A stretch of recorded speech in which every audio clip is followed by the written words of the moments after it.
बिस्मिल्लाहिर्रहमानिर्रहीम। अस्सलाम वालेकुम बच्चों। 7th क्लास की मैथ की एक्सरसाइज 13B का नेक्स्ट हमारे पास क्वेश्चन नंबर 5 है। कहते हैं ना, given figure angle A O B, जैसे ये डायग्राम है, इसके अंदर एंगल ए ओ बी और एंगल बी ओ सी ये दोनों कहता है इक्वल हैं और दोनों 60 डिग्री के हैं, यानी ये 60 डिग्री का है और ये वाला एंगल भी 60 डिग्री का है। एक ये दे दिया, साथ में उसने ए बी उसने दे दिया 4 सेंटीमीटर का, और फाइंड हमने करना है बी सी। ये हमारा बी सी फाइंड करना है, ओ सी फाइंड करना है, ठीक है, ये हमारा ओ सी। और तीसरा हमने एंगल ए बी सी ये फाइंड करना है। तो ये हमारा क्वेश्चन है, थोड़ा सा लेंथी है लेकिन मुश्किल नहीं है, आसान है। लेंथी होने की वजह से हो सकता है आपको मुश्किल लगे। आए बच्चों, देखो हम इस क्वेश्चन को कैसे सॉल्व करते हैं। एज यूजुअल हमने डायग्राम ड्रॉ कर ली, देखें वही सेंटर ओ है, ठीक है, और ये ए बी और ये बी सी। तो जो चीज़ें हम पहले हर दफ़ा क्वेश्चन में करते हैं, हम यहाँ भी वही करेंगे। तो सबसे पहले हम क्या करेंगे, हम अपना गिवन जो चीज़ें हैं वो डाटा हम लिख लेते हैं। गिवन हमारे पास है एंगल ए ओ बी, ठीक है, और एंगल बी ओ सी, ये दोनों ऑलमोस्ट इक्वल हैं। ये देखें बेटा, यहाँ पे एक और चीज़ आपको बताता चलूँ, ये दोनों इक्वल हैं ऑलमोस्ट, और इनकी जो लेंथ जो मेजरमेंट है 60 डिग्री है। कुछ जगहों पर आप ये साइन देखते हैं और कुछ जगहों पर आप देखते हैं कि एम लिखा हुआ होता है। फॉर एग्जांपल ये अगर यूँ लिखेंगे हम, इसका थोड़ा सा मैं यहाँ पे डिफरेंस बता दूँ, ठीक है, ये बी ओ सी, इस सूरत में आप 60 लिखेंगे। तो अगर m लिखा हो तो इसका मतलब है आपने मेजर किया, मेजर्ड एंगल इसको पढ़ेंगे, measured angle A O B equal है measured angle B O C. तो यानी मेजर किया आपने एग्जैक्ट और आपने फाइंड किया दोनों आपस के इक्वल हैं। तो जब आप m लिखते हैं तो फिर आप इक्वल साइन लिखते हैं। लेकिन अगर आप m नहीं लिखते, सिंपली एक एंगल लिख लेते हैं, तो फिर इक्वल साइन नहीं लिखेंगे, फिर आप ये साइन लगाएंगे। इसका मतलब है कि ऑलमोस्ट दोनों इक्वल हैं और दोनों की लेंथ ये दोनों ही ठीक हैं। आप ये एक्सप्रेशन लिखें या ये लिखें, लेकिन जब आप m लिखेंगे तो फिर आपने ये नहीं लिखना। ये चीज़ आपने, छोटी सी चीज़ है, ये आपने याद रखनी है। तो खैर इन दोनों में से कोई एक चीज़ लिख दें। उसने ये दिया है, हम इस फॉर्म में दिया, हम ये लिख लेते हैं। साथ में उसने हमें ए बी की लेंथ दे दी 4 सेंटीमीटर है, ठीक है। तो ये हमारा गिवन था। अब हमने फाइंड क्या करना है, ठीक है। फाइंड में हमारा एक बी सी है, ये हमने फाइंड करना है। दूसरा ओ सी है, ये हमने फाइंड करना है। और तीसरा angle, measure angle A B C, ये हमने फाइंड करना है। तो ये हमारा क्वेश्चन है, ठीक है। तो एज यूजुअल हम दो कॉलम बना लेते हैं। एक साइड पे हम लिखेंगे स्टेटमेंट, और दूसरी साइड पे जो स्टेटमेंट की अगर हमें ज़रूरत पड़ी रीज़न देने की, तो हम वहाँ पे रीज़न लिखेंगे। अच्छा, इस क्वेश्चन को आगे करने से पहले हम कुछ एंगल्स हैं उनके नाम फॉर एग्जांपल लिख लें तो हमारे लिए आसानी हो जाएगी। हम इनके एंगल के नाम लिख देते हैं, नाम कोई रख लेते हैं। इसको एंगल 1 कर लें, इसको एंगल 2 कर लें, इसको एंगल 3 कर लें, इसको एंगल 4 कर लें, ठीक है।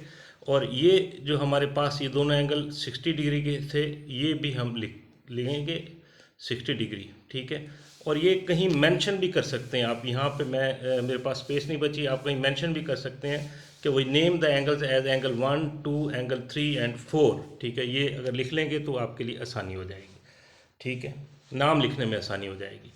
अब हम लिखेंगे कि एंगल 1 जो है वो इक्वल है, ठीक है, ऑलमोस्ट इक्वल है एंगल 2 के, ठीक है। कौन सा एंगल 1 और कौन सा एंगल 2? ये एंगल 1 और एंगल 2 के, ये दोनों आपस में इक्वल हैं। इसकी क्या रीज़न है, क्या लॉजिक है? देखें बेटा, ये आपकी बुक में इसकी लॉजिक नहीं दी गई। ये देखें, ये ओ ए जो है रेडियस है इस सर्कल का, और ओ बी भी इसका रेडियस है, ठीक है। तो जो रेडियस, ये आप पढ़ चुके हैं, रेडियस जो होते हैं किसी सर्कल के, वो आपस में जहाँ मर्जी आप बना लें वो आपस में इक्वल हैं। यानी ओ ए और ओ बी ये दोनों आपस में लेंथ में बराबर हैं, ठीक है। और एक ट्राइंगल की, विद इन ए ट्राइंगल, एक ट्राइंगल के अंदर अगर उसकी कोई दो साइडें आपस में बराबर हों तो उनके जो अपोजिट एंगल्स होते हैं वो आपस में इक्वल होते हैं। तो ये दो साइडें आपस में बराबर हो गई। इस साइड का अपोजिट एंगल ये एंगल 1 है और इस साइड का अपोजिट एंगल एंगल 2 है।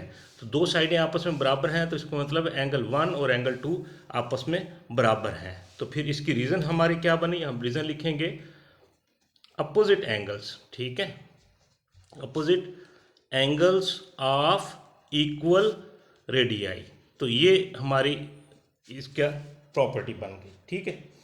अब ट्राइंगल हमारी जो ये ट्राइंगल ABO है, इस ट्राइंगल के अगर हम तीनों एंगल लिख लें तो तीनों एंगल ये बन जाएंगे angle 1 plus angle 2 plus angle AOB, जो कि हमें गिवन में दिया हुआ था। इन तीनों का जो सम है वो 180 होता है, ये आप सब जानते हैं। अब यहाँ पे हमें सिर्फ ये एंगल मालूम है, ठीक है। तो इसकी क्वांटिटी 60, इसकी जो लेंथ मेजरमेंट है वो 60 है। तो हम लिखेंगे एंगल 1 प्लस एंगल 2 को भी हम एंगल 1 कर लेते हैं क्योंकि दोनों बराबर हैं। तो 180 माइनस 60 हो जाएगा, ठीक है। तो ये दोनों को हम लिख लेंगे। अब angle 2 angle 1 is equal to ये 120 हो जाएगा और एंगल 1 जो है हमारे पास 60 आ जाएगा, ये 2 इधर आके डिवाइड हो जाएगा। तो हमें यहाँ से क्या रिजल्ट मिला कि एंगल 1 इक्वल है एंगल 2 के और इक्वल है एंगल AOB के। ये तीनों एंगल्स आपस में बराबर आ गए और तीनों 60 के आ गए, ठीक है। हैंस हमारे पास जो AOB है वो जो प्रूव हो गया इज इक्वलेटरल ट्राइंगल, ठीक है। और इक्वलेटरल ट्राइंगल कौन सी होती है, जिसके आल एंगल 60 हों और इसकी एक दूसरी प्रॉपर्टी भी है वो जो आपको पता होना चाहिए कि आल एंगल 60 होंगे और उसकी आल साइड्स भी इक्वल होंगी। तो हमारे पास इन तीनों का लेंथ तीनों एंगल 60 आ गए, ये चीज़ हमने निकाल लिया।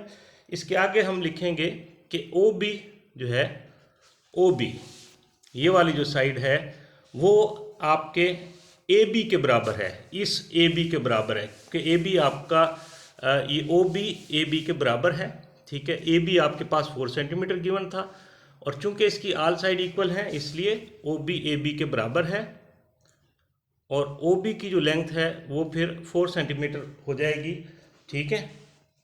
तो एक तो ये चीज़ हमें मिल गई, इसको एक हमें आगे ज़रूरत पड़ेगी, इसको रिजल्ट नंबर 1 कर लेते हैं, ठीक है। इसी तरह हम लिखेंगे similarly we can prove, similarly, ठीक है, वी कैन प्रूव, हम प्रूव कर सकते हैं कि हमारे जो ट्राइंगल BOC है, ट्राइंगल BOC वो भी इक्वल लेटरल है, ठीक है। कैसे, ठीक है, आपको बेटा इसका एक रूल बताऊं ज्योमेट्री का कि जब कोई एक चीज़ आप प्रूव कर चुके हैं कुछ स्टेप्स फॉलो करके, एक फॉर एग्जांपल ये ट्राइंगल हमने जो स्टेप फॉलो करके प्रूव की है, दूसरी ट्राइंगल को भी उसी तरह हम फॉलो करके प्रूव कर मतलब दोबारा प्रूव करने की ज़रूरत नहीं है। इसमें भी देखो ये वाली साइड और ये वाली साइड, ये दोनों रेडियस है, दोनों आपस में इक्वल हैं, अपोजिट एंगल्स आपस में उसी तरीके से इक्वल है। सेम स्टेप्स फॉलो करके हम ये प्रूव कर सकते हैं कि ये ट्राइंगल भी इक्वलेटरल ट्राइंगल है। तो अगर एक साइड आपने प्रूव कर ली कुछ स्टेप्स फॉलो करते हुए और दूसरी तरफ भी आपने वही स्टेप फॉलो करना है, तो वो पूरे स्टेप रिपीट करने की ज़रूरत नहीं होती, हम सिंपली लिख देते हैं सिमिलरली वी कैन प्रूव। तो सिमिलरली हम प्रूव कर सकते हैं कि जो ट्राइंगल BOC है, ट्राइंगल BOC वो इक्वलेटरल है। और इक्वलेटरल ट्राइंगल का मतलब क्या है, इसके आल एंगल्स जो हैं वो 60 डिग्री होंगे। तो एंगल 3 जो है वो आपका ये 60 डिग्री हो गया। एक हम ये लिख लेते हैं, इसकी हमें ज़रूरत पड़ेगी, एंगल 3 60 डिग्री। और दूसरी चीज़, इसकी आल साइड्स आपस में इक्वल होंगी, ठीक है। तो यहाँ पर हम जो है AB निकाल चुके हैं, OB निकाल चुके हैं, OB को AB के इक्वल प्रूव कर चुके हैं। तो OB हमारा 4 सेंटीमीटर है, ये हम प्रूव कर चुके हैं। तो जब OB 4 सेंटीमीटर है तो इसका मतलब है इस ट्राइंगल की आल साइड 4 सेंटीमीटर होंगी क्योंकि ये इक्वलेटरल ट्राइंगल है। तो हम लिख सकते हैं कि OC, ठीक है, OC और BC और OB ये तीनों आपस में बराबर हैं और तीनों 4 सेंटीमीटर है। तो एक रिजल्ट हमारे पास ये आ गया और इसमें हमारी दो चीज़ें हमारी आ गई। ये देखें, हमें एक फाइंड करना था, BC फाइंड करना था और OC फाइंड करना था। तो ये दोनों हमारे पास आ गए, OC और BC दोनों 4 सेंटीमीटर के हैं, ठीक है। और फिर हमारे पास जो एंगल ABC हमने फाइंड करना था, एंगल ABC हमने फाइंड करना था। तो एंगल A जो है एंगल 2 प्लस एंगल 3 के सम के बराबर है।